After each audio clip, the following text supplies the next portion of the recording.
আমি জীবনে কোনোদিন ফুটবল খেলা বুঝি না, কোনোদিন ফুটবল কোনোদিন বুঝিই না। তা আপনাদের গ্রামে এসেছি জলসা করতে, দুপুর 12টায় পৌঁছে গেছি। 12টায় পৌঁছানোর পরে দেখতে পাচ্ছি গ্রামে একটা 16 দলীয় ক্রিকেট ফুটবল খেলা চলছে। তা গ্রামের যুবক ছেলেরা আমাকে সম্মান দিয়ে বলছে, হুজুর আপনি যখন এসেছেন, এত ভালো লোক, এত দামি লোক, আপনি রেফারিটা করুন, আপনি রেফারি করুন। আমার হাতে বাঁশি তুলে দিল 16 দলীয় একটি ম্যাচকে সম্পূর্ণ করার জন্যে। অফসাইড কাকে বলে আমার জ্ঞান নেই, হ্যান্ডবল কাকে বলে আমি বুঝি না, কিভাবে থ্রো করতে হয় বল এ জ্ঞান আমার নেই, প্ল্যানটি কিভাবে হয় এসব আমি এই ভাষাগুলো বুঝি না। ভালো করে বুঝবেন, আমি জানি না। আমার হাতে জোর করে একটা বাঁশি ধরিয়ে দেওয়া হলো। আচ্ছা বলুন তো দেখি, খেলাটা শেষ পর্যন্ত চলবে না মাঝখানে 2-4 জন লোক মাথা ফেটে হসপিটালে ভর্তি হয়ে যাবে? কোনটা? মাঝখানে মাথা পেটে হসপিটালে ভর্তি হয়ে যাবে। যে ব্যাপারে যার জ্ঞান নেই তাকে সেই ব্যাপারে না যাওয়াটাই উচিত। আমি স্টেজেই ঠিক আছে, আমি মাদ্রাসাতেই ঠিক আছে, আমি মসজিদে ঠিক আছে, আমি প্রাইভেটে ঠিক আছে। আপনার বেটা ভুল পথে চলছে, সংশোধন করতে হবে, ওই ব্যাপারে আমি ঠিক আছি। আমি ফুটবলের রেফারির যোগ্যতা রাখি না। আল্লাহ বলেছেন, কুল হাল ইয়াস্তাবিল আমা ওয়াল বাসীর ওয়াজ যুলুমাত ওয়ান নূর। যাদের ভিতরে দ্বীনের জ্ঞান নেই এরা অন্ধ। আমরা অন্ধ লোকেদের দায়িত্ব দিয়েছি মাদ্রাসা মসজিদের দায়িত্ব পালন করার জন্য। কোশ্চিন কালেও এ জাতি সঠিক পথে চলতে পারে না। আমাদের মাদ্রাসা মসজিদের যারা দায়িত্ব রয়েছে এর অধিকাংশ লোক তারা দ্বীনের জ্ঞান রাখে না। রাখে বলুন? রাখে? রাখে না। সেক্রেটারি হয়েছে আব্দুল গফফার, লোকটা করে কি না, ধানের বড় ব্যবসায়ী, কোটি কোটি টাকা আছে, ও হয়েছে সভাপতি। বোঝার চেষ্টা করুন, ও সভাপতি হতে যাবে কেন? ওর ভিতরে তো দ্বীনের জ্ঞান নেই। মাদ্রাসা থেকে তো দ্বীনের শিক্ষা হয়, তাই না? এখান থেকে তো দ্বীনের আলো বার হবে, দ্বীনের জ্যোতি বার হবে, তাই না? তাহলে অন্ধ মানুষের হাতে লাইট ধরিয়ে দিয়েছে আমরা। আমরা কত বোকা মানুষ এবার আপনি ভেবে দেখুন। আর ওকে আবার সেক্রেটারি না করলে বলছে মাদ্রাসায় দান করব না। কিছু কিছু লোক আছে মসজিদ চেঞ্জ করছে, বলছে চাচা ওই মসজিদে যাচ্ছ না কেন? বলছে আর মনটা টানে না। মনটা টানে না নয়, ওকে সেক্রেটারি করা হয়নি তাই। এরকম লোক আপনাদের এলাকায় নেই, আমাদের ওদিকে আছে। আপনাদের দিকেও আছে? যাই হোক, তাহলে সব জায়গাতেই আছে। বোঝাতে পেরেছি আপনাকে? যে জায়গায় যার দরকার সেই জায়গায় তাকে লাগান। মাদ্রাসার সিলেবাস কখন কোনটা করলে, কোন শিক্ষককে দিয়ে কোন সাবজেক্ট পড়ালে বেশি ভালো হবে, ওটা ও ভালো বুঝবে না, একটা আলেম ভালো বুঝবে। কে? এটা আলেম ভালো বুঝবে। ওই জন্য মাদ্রাসা মসজিদের ডিফারেন্টটা অটোমেটিক আলেমদের হাতে তুলে দেন।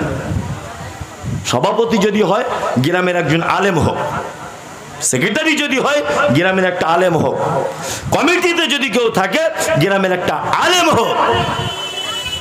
ইসলাম এত সহজ, ইসলাম এত সুন্দর পদ্ধতি, পৃথিবীতে বিকল্প পদ্ধতিতে কোনো ধর্ম নেই। আছে? নাই।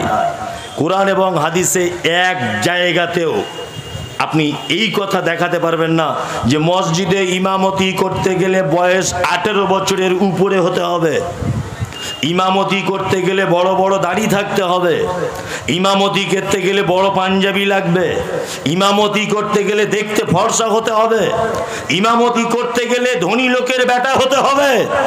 ইমামদের কোনো বর্ণনা হাদিস কোরআনে নেই।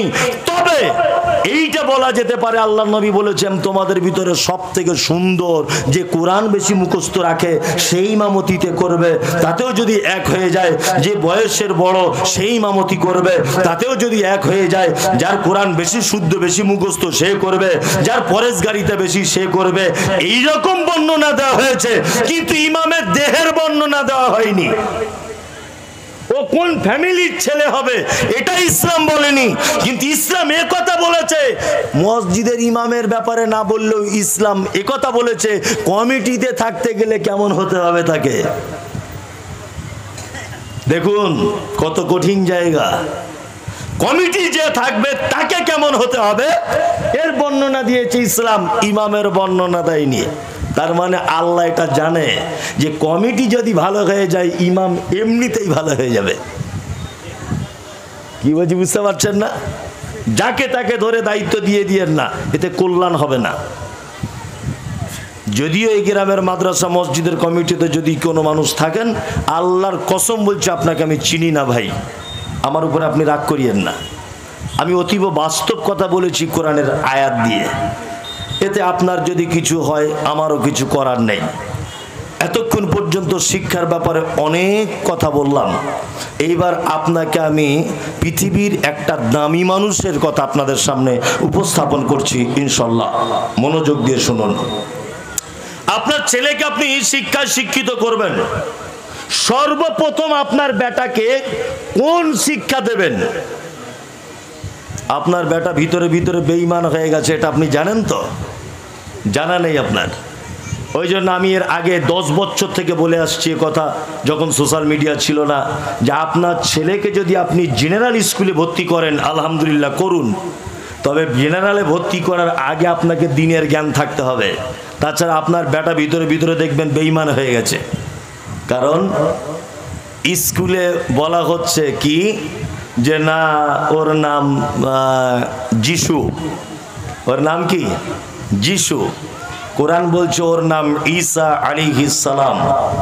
আমাদের মাঝে একজন নবী ছিলেন বিনা বাপের, নাম কি? ঈসা। ঈসা নাম স্কুলের বইয়ে পড়ানো হচ্ছে আপনার বেটাকে, ওর নাম যিশু। কোরআন বলছে ওর মায়ের নাম মারিয়াম, বলছে না? স্কুলে শেখানো হচ্ছে ওর মায়ের নাম মেরি। আপনার বেটা তাই শিখে আসছে। কোরআন বলছে, হাদিস বলছে ওর জন্ম হয়েছে বাইতুল্লাহাম, আর স্কুলে পড়ানো হচ্ছে ওর জন্ম হয়েছে বেতেলহেম বলে একটা জায়গায়। আচ্ছা বলুন তো, আপনার ছেলে যদি এই তিনটে শিখে আসে, ওর নাম যিশু, মায়ের নাম মেরি, জন্ম বেতেলহেম, ওর ঈমান থাকবে না যাবে? কথা বলুন, ঈমান থাকবে না যাবে? চলে যাবে। গোপনেই আপনার বেটার ঈমান চলে গেছে। ওই জন্য আপনাকে কথা বলছি, আপনার বেটাকে আপনি স্কুলে ভর্তি করার পরে, ক্লাস করে আসার পরে আপনার বেটাকে জিজ্ঞাসা করবেন, আব্বু কি পড়েছো তুমি বলো। ও যখন বলবে যে যিশু, এর নাম, মায়ের নাম মেরি, জন্ম তার বেতেলহেম, আপনি সাথে সাথে প্রতিবাদের কণ্ঠে বলুন, বেটা আমরা ভারতবর্ষের হিন্দু রাষ্ট্রে বসবাস করি, এদেশের মাটিতে এইগুলো শিখতে হয়, আমল করতে নেই। সুদের অঙ্ক কষতে হয়, সুদের অঙ্কতে আমল করতে নেই। এদেশের মাটিতে যিশু এর নাম, এটা শিক্ষায় শিক্ষিত হতে হয়, পরীক্ষাতে লিখতে হয়, ঈমানে রাখতে নেই। এর মায়ের নাম মেরি, এটা ঈমানে রাখতে নেই। এর জন্ম বেতেলহেম, এটা ঈমানে রাখতে নেই। ঈমানে রাখতে হবে ওর জন্ম বাইতুল্লাহাম, ওর মায়ের নাম মারিয়াম, ওর নাম ঈসা আলাইহিস সালাম। এই দুটো জায়গাতে যদি আপনি ডিফারেন্স করতে না পারেন, তাহলে আপনার বেটাকে স্কুলে ভর্তি করা বড় কঠিন, খুব বড় কঠিন। আপনার বেটার ভিতরে ভিতরে ঈমান চলে যাচ্ছে। কি বলছি বুঝতে পারছেন না? খুব সাবধানে বেটাকে স্কুলে পাঠান। যেটা হাদিস এবং কোরআনের সঙ্গে একেবারে ডাইরেক্ট সংঘর্ষ, সেই জায়গাগুলো আপনার বেটাকে ধরিয়ে দেন। আব্বু এটা কোরআনের খেলাফ, এটা হাদিসের খেলাফ, এটা ত্যাগ করতে হবে, ওটা এমনি স্কুলে পড়তে হয়। এবার আপনাকে বলছি শুনুন, শিক্ষিত মানুষদের মর্যাদা কেমন, আর আপনি আপনার বেটাকে সর্বপ্রথম কোন ব্যাপারে শিক্ষা দেবেন, এই কটা কথা বলে বক্তব্য শেষ করে দিব। এক, কোরআন মাজিদে একটা লোকের নাম এসেছে, এই লোকটার নাম আমরা সকলেই জানি, তার নাম লোকমান হাকিম। নাম তার লোকমান। কি নাম? লোকমান হাকিম বা লোকমান। নবীও ছিলেন না আর রাসূলও ছিলেন না লোকটা। আর একটা বিস্ময়কর মানে আশ্চর্য বিষয় আপনাকে জানিয়ে রাখছি, লোকটার বাড়ি ছিল, ইতিহাস যারা জানেন, যাদের ভৌগোলিক জ্ঞান আছে বা দেশ বিদেশের যারা জ্ঞান চর্চা করেন পেপার পত্র পত্রিকার মাধ্যমে, আপনারা জানেন যে সারা পৃথিবীতে দুর্ভিক্ষের মহাদেশ বলা হয় দক্ষিণ আফ্রিকাকে। দুর্ভিক্ষের মহাদেশ দক্ষিণ আফ্রিকা। এই দেশের একটা শহরটার নাম হচ্ছে হাবাসা। আমরা শর্টে যার নাম বলি হাবসা বা হাবসি, কিন্তু শহরটার নাম হচ্ছে হাবাসা। এই হাবাসা নামক জায়গা বর্তমানে যার নাম ইথিওপিয়া। এই ইথিওপিয়াতে জন্মগ্রহণ করেছিলেন একজন লোক, তার নাম হচ্ছে লোকমান। কি নাম? লোকমান। লোকটার ইথিওপিয়াতে জন্মগ্রহণ করেছেন, হাবাসাতে। এই হাবাসার অনেক ইতিহাস আছে, ঐতিহাসিক প্রেক্ষাপটে গেলে বোঝা যাবে যে বাদশাহ নাজ্জাসির এখানে একটা ঘটনা আছে। এই হাবাসা অর্থাৎ ইথিওপিয়াতে জন্মগ্রহণ করেছিলেন বিলাল রাদিয়াল্লাহু তাআলা আনহু। কালো কালো কুচকুচে কুচকুচে লোক, ঠোঁটটা মাটির দিকে ঝোলা। এখন আফ্রিকার মানুষ দেখতে পাবেন ঠোঁটগুলো খুব মোটা, আর কালো কুচকুচে লোক, চওড়া। এইদিকে চওড়া মানুষ ছিলেন, বেঠে মানুষ ছিলেন, বেঠে লোকমান হাকিম। দেখতে একেবারে খারাপ, কিন্তু আল্লাহ সুবহানাহু ওয়া তাআলা এই লোকটার জ্ঞানটাকে এত বেশি প্রাধান্য দিয়েছেন যে এক পর্যায়ে প্রাধান্য দিতে দিতে দিতে দিতে এই লোকটার নামে কোরআন মাজিদে একটা টোটাল সূরা অবতীর্ণ করে দিয়েছেন। আল্লাহু আকবার। নবীও ছিলেন না, রাসূলও ছিলেন না। অত্র ঘটনা থেকে এটা বোঝা যায় যে মানুষের রূপ মানুষের সম্মান দেয় না, মানুষের সাইজ মানুষের সম্মান দেয় না, অর্থ মানুষের সম্মান দেয় না, আর কোন বংশের তুমি এই জন্য তোমার সম্মানের বেশি কম হবে না। তোমার যোগ্যতা কতটা সেই অনুযায়ী তোমার সম্মান।